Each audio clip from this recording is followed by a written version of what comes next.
So when you care about how you feel, pretty soon you stop protesting and you start advocating, and then your world becomes a reflection of your alignment with the things that you've chosen from life that you prefer.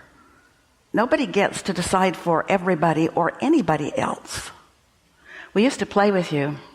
We said it's like you make a big poster and put it on a stick and carry it with you everywhere you go. Put your picture on it. This is me. And it says, and these are the things that I require from you if I am to be happy. Then list them. If you meet me, behave this way and this way and this way and this way and this way.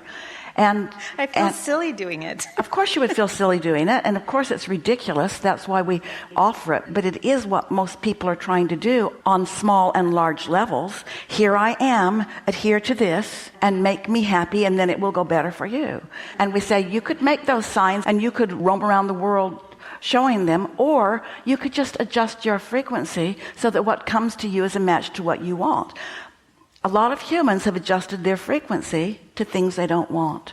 And then they're upset when they keep getting things that they don't want. And that's why they keep thinking they need to make a sign to make people do otherwise. But it works. What I do during rehearsals is like just start the music. I almost don't say anything. So just start the music. Yeah. We're just playing, and those who will join in will join in. But what I notice that is the conflict in my mind is everybody, all my co-workers and everybody who wants the program to succeed in different ways. What's your question here? So you're standing in a place where you're getting a lot of what you want and not getting some of what you want. What is it you want? What is forward-looking that you're in the process of attracting deliberately? What is it? I want alignment when I'm doing this, and I get Well, that's easily... on you. Pardon me? That's on you. Yes.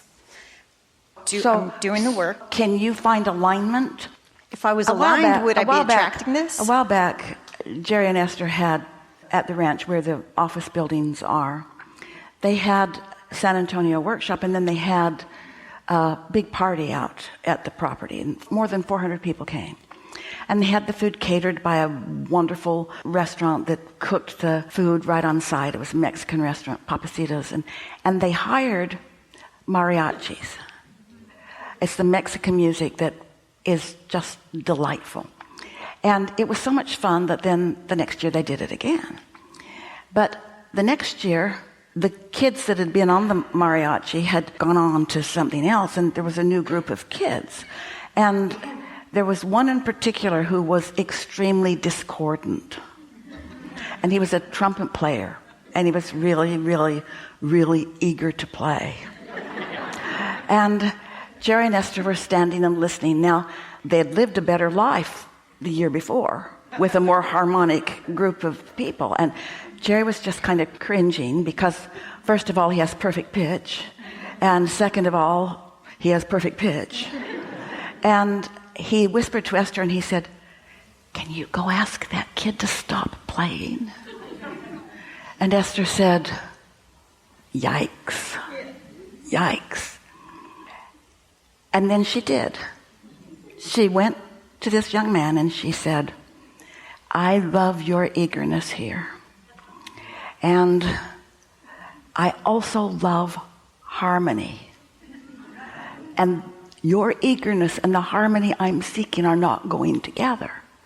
So can you just pretend like you're playing and not really blow in your horn?" Well, Esther didn't feel very good about that. But everyone in the band was thrilled. Because they could feel that one out of sync, playing so loudly, was causing other observers. And so the band was happier, the party was happier.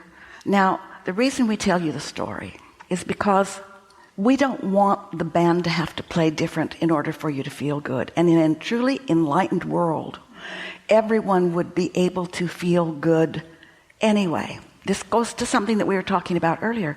But you don't live in a completely enlightened world. You live in a world of observation. You live in a world of preferences. You live in a world where people have opinions and they're floating there. And so what Esther came to realize is that Jerry's question of her. He couldn't do it, but he could push Esther out there. He knew Esther would do anything he asked, no matter what it was. He just knew that about her.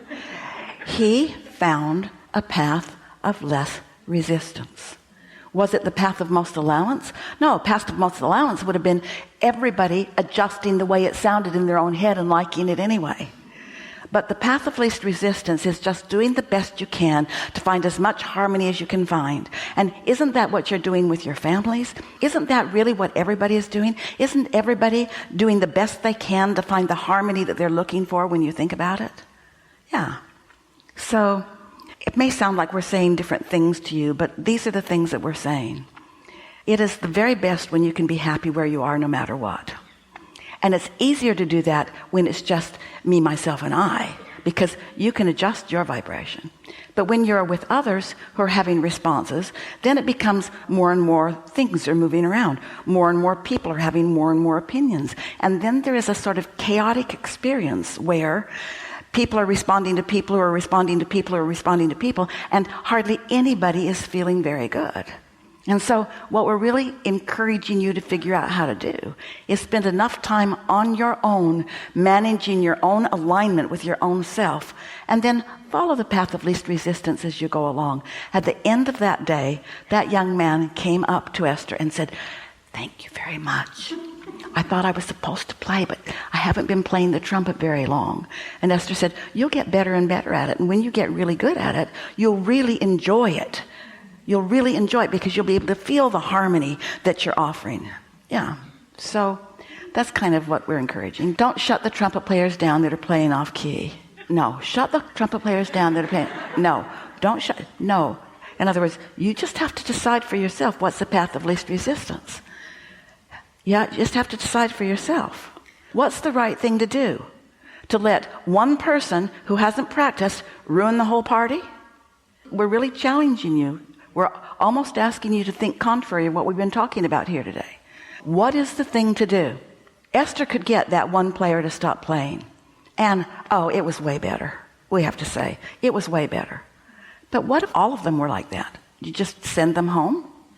What if there was only one that really knew what they were doing? In other words, what if you live in a world where, what if they were playing a different song? All of them were playing a different song. In other words, after a while, you will discover that your best plan of action and your greatest path of most allowance, your path of least resistance or your path of most allowance, moment by moment as you move through life, is what feels best to you.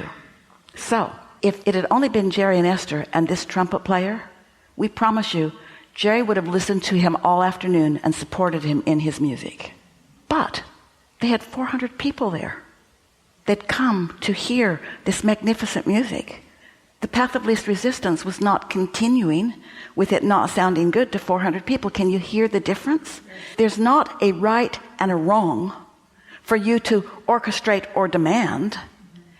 There is an alignment or a more alignment or a less alignment. And so that was not a difficult thing. It almost sounds, as we tell the story, that Esther should have had a hard time knowing what to do there. But she knew what was the path of least resistance. She knew what was the best for the most.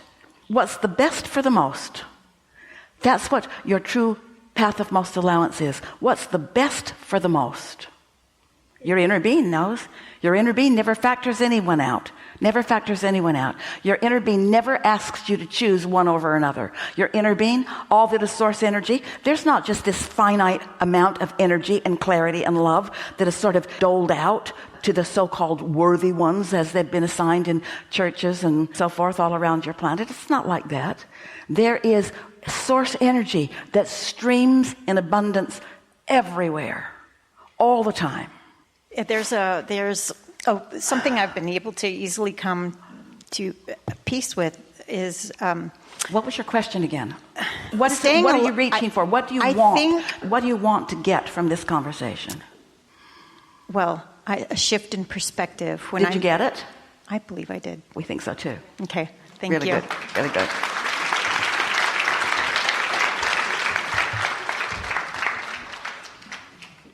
So is there a giant right and wrong in the sky? that applies to everybody all the time on this subject or that one? Is there a trending that you've already found that, do you have momentum on things? Does everything that you have momentum on, is it leading you to who you really are? Does it all feel wonderful? Or is it sort of a mixed bag? So doesn't it get easier and easier to know what to do moment by moment? As you understand that your inner being is aware and guiding you? We can feel some discord. We've stirred something up. Not with you. Yeah, not yet. Not yet. It was crazy. I was sitting there while you were still talking, and I thought she's going to pick me on the next one. So I heard that. Well, what happens, we don't see you in your physicalness. It's your energy that we see. So when you have something you want to talk about and you're in a place of strong expectation, you light up in a unique way. So your desire and expectation made you light up. Yeah. I'm a very positive person, and a lot of that comes from Abraham's teachings and learning about how momentum works. But my partner just leans more towards the negative.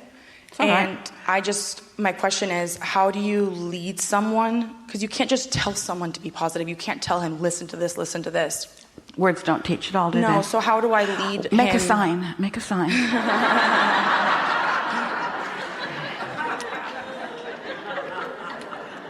When we talked about that path of least resistance, and where does that path lead?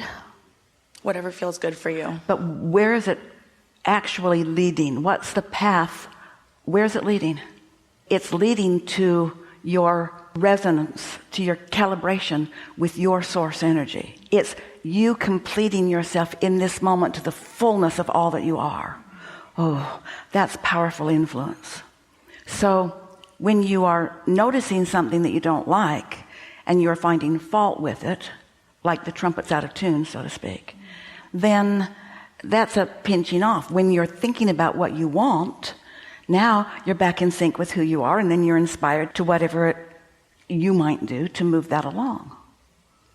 We're asking all of you this question, but let's talk about this for just a little bit. And answer these questions quickly if you can. Don't give it too much thought. Just sort of jump in to the momentum or the feeling that is the strongest within you. So you already gave your partner the label as leaning more negative. But here are some questions. Are there a whole lot of things that you really like about this person? Yes. Yeah, there are a whole lot of things that you really like. Do you feel like it was a mistake? Did law of attraction make a mistake in bringing you together? No. Are you a match to this person on both the things that lean positive and the things that lean negative? Wait for it. Can you say that again? Are you a vibrational match with this person on the things that lean negative and on the things that lean positive? Are you a match to both? Yes, but I focus on the positive and he focuses on the negative. But So- I can resonate. When he speaks about the negative, I can resonate. But slow down just a little bit and let's think about this. So is there any possibility that because of what you've already lived together, that you are a bit expectant of him leaning negative? Yeah, the momentum. And therefore probably. you're leaning negative about him, and therefore when it happens, you are part of the creative match. Like I perpetuate it by expecting it. Oh, more than perpetuate it. You meet there. You meet there. Because for most people, you think somebody needs to be different for your expectation to change.